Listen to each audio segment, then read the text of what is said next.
गजा में तबाही का मंजर बताते हुए यूनाइटेड नेशन में फिलिस्तीन के एम्बेसडर भावुक हो गए और फफक फफक कर रोने लगे।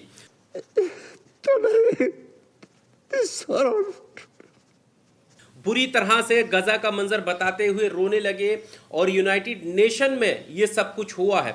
आपको बता दें कि गजा के जो हालात हैं वो सही नहीं है, नाजुक हालात हैं। आए दिन वहां के नागरिकों की जान जा रही है और गजा और इजराइल में जो जंग छिड़ी हुई है वो बदस्तूर जारी है। ऐसे में गजा पट्टी में रहने वाले जो नागरिक हैं उनकी जान जा रही है और गजा के हालातों को बयां करते हुए यूनाइटेड नेशन में फिलिस्तीन के जो राजदूत हैं वो फवक फफक कर रोने लगे और ये बता रहे थे कि कैसे गजा के हालात हैं। और वो यही नहीं रुके, उन्होंने ये भी बताया कि मेरे भी पोते हैं, पोतियां हैं, यानी उनका भी परिवार है और कैसे एक एक परिवार के सदस्य जो है वो इस जंग में मारे जा रहे हैं। इससे पहले कि फिलिस्तीन राजदूत ने यूएन में क्या कुछ बताया, गाजा के क्या हालात बताए, क्यों वो रोने लगे, वो बताएंगे। आपको थोड़ा सा पीछे लेकर चलते हैं और बताते हैं कि इसकी शुरुआत कहां से हुई है। दरअसल 7 अक्टूबर 2023 को इसको हमास ने इजराइल पर हमला बोला था और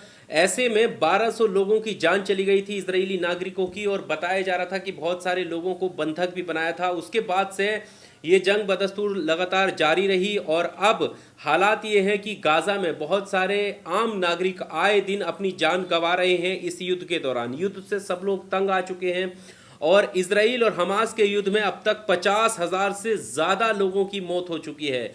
ये बहुत ही दुखद आंकड़ा है, सारी दुनिया की निगाहें इस पर हैं और गाजा तबाह हो चुका है। लोग युद्ध से थक चुके हैं और शांति से जीवन गुजर बसर करना चाहते हैं, लेकिन इसके बावजूद इजराइल की तरफ से आए दिन हमला होता रहा है और गाजा पूरी तरीके से क्षतिग्रस्त हो रहा है। वहाँ के नागरिक भूख से परेशान हैं, खाने को कुछ नहीं है, जिंदगी बसर करने के लिए त्राही त्राही कर रहे हैं, लेकिन युद्ध रुकने का नाम नहीं ले रहा। इजराइल और हमास की जंग में गाजा की निर्दोष जनता लंबे समय से इसकी कीमत चुका रही है। इजराइल के हमले में तबाह घर और शहर के मलबे के बीच भूख और बीमारी से तड़पते लोग मौत से बदतर जिंदगी जीने को मजबूर हैं। इनमें सबसे दयनीय स्थिति महिलाओं और बच्चों की है। महिलाओं और बच्चों की है। संयुक्त राष्ट्र में फिलिस्तीन के राजदूत जब गाजा की इस बदहाल तस्वीर को बयां कर रहे थे तो वो रोने लगे थे।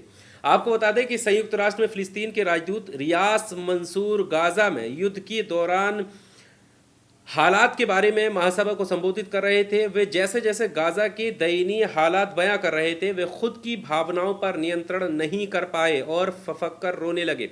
मंसूर ने संयुक्त राष्ट्र को संबोधित कर कहा कि मेरे भी पोते पोतियां हैं, मैं समझ सकता हूं कि गाजा में जो बच्चे भूख से तड़प तड़प कर मर रहे हैं उनके परिवारों पर क्या गुजर रही होगी। उन्होंने आगे कहा कि इस साल मार्च महीने में जब से इजराइल ने सीज फायर तोड़ा है, 1300 से ज़्यादा फिलिस्तीनी बच्चे मारे गए हैं और 4000 से ज़्यादा बच्चे घायल हुए हैं। ये बच्चे हैं, वे कह रहे हैं कि ये युद्ध बर्बरता के खिलाफ है। दर्जनों बच्चे भूख से मर रहे हैं। वो तस्वीरें जिनमें माएँ अपने बच्चों के बेजान शरीर को सीने से लगा रही हैं, उनके बालों पर हाथ फेर रही हैं, उनसे बात कर रही हैं, उनसे माफ़ी मांग रही हैं। इतना कहते ही मंसूर फफक फफक कर रोने लगे। ये हालात हैं गाजा के। अब आप इससे अंदाज़ा लगा सकते हैं कि इजराइल की सेना और इजराइल ने सीज़ फायर तोड़कर कितना अन्याय वाला काम किया है। उन्होंने ये बताया है कि जब से इजराइल ने सीज़ फायर का उल्लंघन किया है, 1300 से ज़्यादा फिलिस्तीनी बच्चे अपनी जान गंवा चुके हैं इस युद्ध में।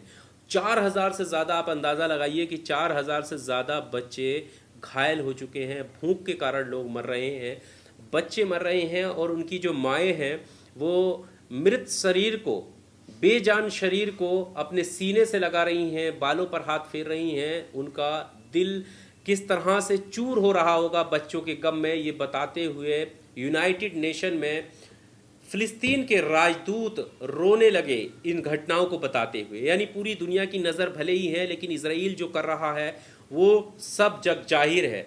जो लोग खामोश हैं इजराइल के इस कायराना हमले पर, उनकी तरफ भी लोगों की निगाहें हैं कि कैसे फ़िलिस्तीन के बच्चों को, जिनकी कोई गलती नहीं है, मासूम बच्चों को निशाना बनाया जा रहा है। इस खबर में सिर्फ इतना ही। आपको क्या कुछ कहना है गज़ा को लेकर, फ़िलिस्तीन को लेकर, कमेंट बॉक्स में आकर अपनी राय ज़रूर दीजिएगा। शुक्रिया।